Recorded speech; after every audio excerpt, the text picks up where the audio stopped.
இப்போது தமிழ்நாட்டில் என்னென்னமோ பேசுகிறாங்க, அவங்க மேலே எல்லாம் நடவடிக்கை எடுக்கிறதே கிடையாது அப்படின்னு ஒருத்தர் அதிருப்தியை பதிவு செய்திருக்கிறார். யார் அவர்? யார் மேலே நடவடிக்கை எடுக்கணும்னு சொல்கிறாரு, பார்த்துருவோம் வாங்க. தமிழ்நாடு பாஜக தலைவர் நயினார் நாகேந்திரன் அவர்கள் இந்தியா வெர்சஸ் பாகிஸ்தான் போர் சூழும் ஒரு நிலைமை வந்துருச்சு. அட்டாக்லாம் நடந்துருச்சு. இந்தியா தரப்புலேருந்து பயங்கரமான அட்டாக்லாம் நடந்துருக்காங்க. சிந்தூர் அப்படின்ற ஆப்ரேஷன் போயிட்டு இருக்கு.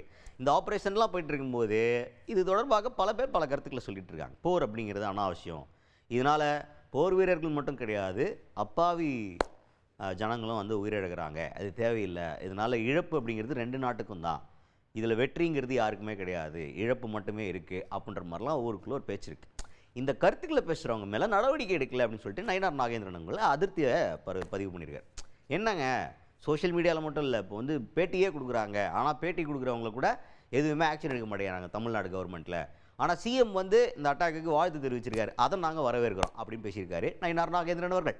சமூக வலைதளங்கள் மட்டுமில்லை, பத்திரிகைகளே பேட்டி கொடுத்து நிறைய பேர் இருக்கிறாங்க. இன்னைக்கு வரை தமிழ்நாடு அரசாங்கம் நடவடிக்கை எடுக்கவில்லை. இன்னைக்கு வரை தமிழக அரசாங்கம் நடவடிக்கை எடுக்கவில்லை. ஆனால் முதலமைச்சர் வாழ்த்து தெரிவித்திருக்கார், அந்த வரைக்கும் சந்தோஷம். இன்னையோட 4 வருஷம் ஆச்சு.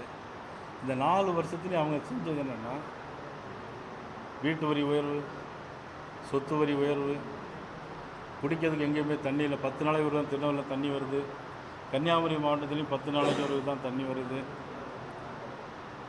பிறகு வருஷந்தோறும் எலக்ட்ரிக் பில்லில் நீங்கள் கட்டுறீங்களா, உங்கள் வீட்டம்மா கட்டுறாங்கன்னு தெரியல எனக்கு. வருஷத்துக்கு 6% கூட்டிக்கிட்டே இருக்கிறாங்க. எந்த தொழில்